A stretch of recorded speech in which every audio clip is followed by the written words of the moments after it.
Good morning, everyone. I am Carol, and I am here to present the image quality challenges and artifact interpretations done in point of care ultrasound. In this presentation, we will see the clinical uses of lung ultrasound, the working of lung ultrasound, and comparison with other modalities such as chest x-rays and CT scans. And then we will go through the key findings gathered by uh, survey done among professional sonographers, which addresses image quality issues, the artifacts they have come across, the misdiagnosis they have done, and its impact on patient anatomy and general operator experience. And then we will gather the problem statements and propose solutions for it. Point of care ultrasound is used to diagnose any lung pathology. It is often used as a diagnostic substitute to thoracic X-rays and CT scans. It has a higher sensitivity with similar specificity compared to chest radiograph for pneumonia, pleural effusion, and pleural edema. There are various uses, clinical uses for lung ultrasound. We have listed down 5 from the research journals. Uh, First, lung ultrasound helps with detection of pleural effusion, where it can accurately detect even small volumes of pleural fluid, and it helps the doctors to place the chest drain safely. And then it helps in identification of pneumothorax by identifying the absence of lung sliding. I will explain what lung sliding is in the later slides. And it has a higher sensitivity than supine chest radiographs in trauma settings. Supine position is you lie on your back, you don't lie on your face, you lie on your back. um, and then evaluation of pulmonary edema, which helps differentiate between cardiogenic and non-cardiogenic edema, and it is used to monitor treatment response in real time. There are other uses as well, where it is used to monitor conditions where the patient cannot be exposed to radiation for so long, and it is very critical in ICUs to adjust ventilation um, strategies and fluid therapy. Next, we have identification of pneumonia and lung consolidation, and helping assess acute respiratory distress syndrome by assessing the severity of the lung damage and distribution of the lung involvement. It also detects consolidation in the air bronchograms and has similar irregularities. It was useful when COVID-19 patients have to be kept in a non-ionizing atmosphere, and when CT use was limited. It is also used in procedures like central line insertion for pleural guidance and for diaphragm motion assessment. And this is the positioning of the patient.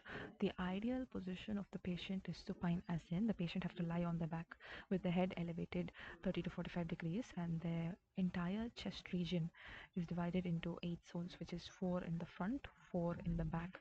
That is 4 in the front, 2 in the lateral zones, and 2 in the back.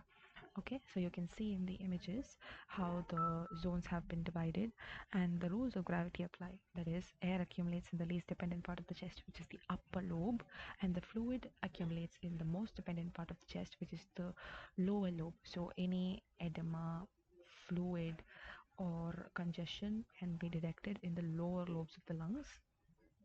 Probe selection, there are almost 3 probes that can be used in lung ultrasound, and each has its own advantages and limitations.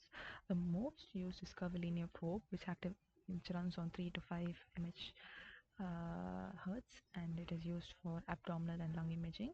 It has good depth and superior image clarity, also provides a wider area to analyze, and it is though it is harder to maneuver between the ribs, it helps with it can be helped through positioning of the placement of the probe in between the ribs. This is the scanning technique. You divide the entire chest into 3 regions, which is anterior, lateral, and posterior, and there are totally 6 points for each lungs. That is totally 12 points, and then you place the probe perpendicular to the ribs and use the intercostal spaces as acoustic windows. The anterior zones, that is the front part of the lungs, are usually scanned with the patient in the supine position, which is ideal for pneumothorax and effusion detection. The lateral and the posterior is done by making the patient sit upright or have them lie on their bellies. And after detecting consolidation and deep effervescence, we check for pleural line movement for lung sliding, A line, B line, mirror artifacts, and then we do the diagnosis. So these are the major diagnosis done. Major artifacts seen around five artifacts. These are the first three. First one is called as A lines. You can see these A lines which are horizontal. Um, uh, Horizontal, that is, it is adjacent to the pleural line. You can see it in the white arrows in picture A, and you can see B lines which are vertical lines. You can see it in picture B, pointed by red arrows, and then you can see lung sliding in the other two. The presence of B lines in a ultrasound image indicates there is an increase in fluid content in the lungs. And for lung sliding, we have to know the anatomy of the pleural cavity here. The normal anatomy of the pleural cavity is that it has two pleural layers.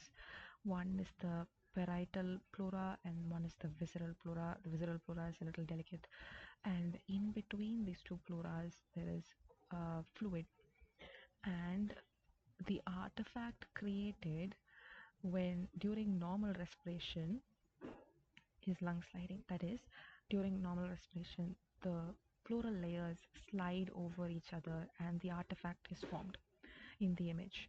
Okay, this is lung sliding. Lung sliding should be present in a normal ultrasound. It will look like a beach. Uh, um, if lung sliding is absent, it will look like a barcode as shown here. And that is how you confirm the presence of pneumothorax. And then you have the batwing sign. The batwing sign is used to see if the probe is placed in the intercostal space correctly, that is in between two ribs. And mirror artifacts are a normal finding that occurs when the reflection from a structure creates a false image behind the reflective object, such as the diaphragm. You can see here uh, a mirror artifact formed. And pleural edema fills in air spaces with fluid, so it allows the ultrasound waves to travel and reflect more, which creates like bright vertical lines, like B lines, multiple B lines, making the lung appear white on the screen. So you can see here when there is consolidation it is gray, but when there is severe interstitial edema it is white. And through observing the percentage of interstitial edema filling the lungs, we can also calculate the oxygen saturation of the lungs. And during COVID-19, the changes in lung parenchyma, the progress of the disease can also be monitored through ultrasound, where you can see when the deterioration first starts, you can see A line, which means it's a normal ultrasound, and later when the condition of the lungs deteriorate, you can see multiple B lines, which indicate lung consolidation. And in the end, the lung is completely congested. The aeration inside the lungs is critical. The oxygen saturation has dropped, which means the consolidation is severe, and the air bronchograms are blocked, and there is fluid, rising fluid inside the lungs. It And here's the comparison of lung ultrasounds with other modalities, where you can see ultrasound has zero radiation and it is portable from one patient location to another, and it costs much lesser than a CT, and it is very sensitive to fluid such as edema and congestion, and it helps in detection of pneumothorax, but it is highly dependent on the experience of the operator, and it can be used in emergencies. Um, this is how we gathered our information for this presentation. I did a survey on multiple professionals, very experienced sonographers I know, know, and they let me know about the image quality issues and the misdiagnosis that can probably happen in a lung ultrasound. Um, this is the evidence, and these are the key findings. Now they have out of all the image quality issues, these are they have highlighted. This is the max. um, Low quality images on obese patients, ring artifacts during abdominal ultrasound, positioning of the posterior, positioning the probe for the posterior part of the lungs in adults and small patients is hard, and then image degradation due to incorrect probe placement or too much gel usage, and the image is not clear when the patient is restless or coughing, and then issues like subcutaneous emphysema, that is when there is a lung injury, air is trapped between the lung tissues, which causes distortion in the images like noise, and then poor acoustic indoors in critically ill patients because ill patients cannot be moved around to get the perfect acoustic window. And when shallow breathing and there is rib shadowing, it reduces clarity. And then these are some of the misinterpretation that they have done, uh, because artifacts in lung ultrasound can mimic pathology, like a dense group of B lines, which can be identified as fluid in lungs. It can also be caused due to incorrect probe placement. Confusion of shadow ribs will make it look like something is missing in the image. B lines tend to cluster in patients with wet skin or excessive gel, which can stimulate an interstitial syndrome. Mirror artifacts near diaphragm mimic lung consolidation and even tumor or mass. Overlapping B lines can suggest pulmonary edema when it is actually due to probe accumulation or patient motion. And according to them, it can be a first line of imaging tool in unstable patients or unconscious patients after MRI. It is very widely used after COVID-19 in ICUs and ward settings, uh, when CT is limited. But they all said that experience influences the image interpretation greatly, and there's a need for training and in machine guidance features. And they also said about the quality of the equipment, that is, high-end machines give better contrast, but they cannot always be available by the bedside of the patients, and portable machines cannot give you the resolution that the high-end machines does, and it has a poor control over artifacts. So combining everything that they have said, these are the four problem statements that we have come up with. This inconsistent image quality across machines, artifact interpretation leading to diagnostic confusion, difficulty in scanning in certain patient population, and training gaps in artifact differentiation. And these are some of the technical solutions that they have offered. That is by adjusting the focus and the depth of the machine and try different patient positioning and telling the patient to hold their breath. Set the probe perpendicular to the pleura. If there is too much noise, we can change the frequency setting or the overall gain.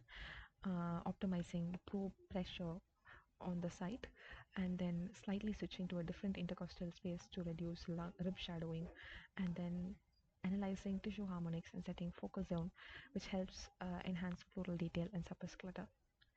These are some of the smart imaging enhancements that they would like and has been implemented in the present times, which is AI-based artifact differentiation, where you implement deep learning models to distinguish helpful artifacts from misleading ones and highlight suspicious artifact zone to the operator in real time. And then you have adaptive image optimization algorithms, which use real-time adjustments in gain, depth, and focus based on tissue characteristics, and auto-calibrate settings in the machine learning feedback loop, personalizing to patient anatomy.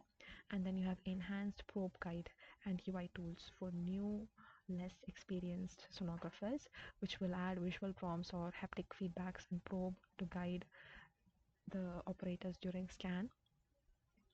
In conclusion, lung ultrasound has emerged as a vital diagnostic tool, especially in critical care and resource-limited settings. However, diagnostic accuracy is frequently challenged by image quality issues and misleading artifacts, which can obscure pathology and even mimic pathology.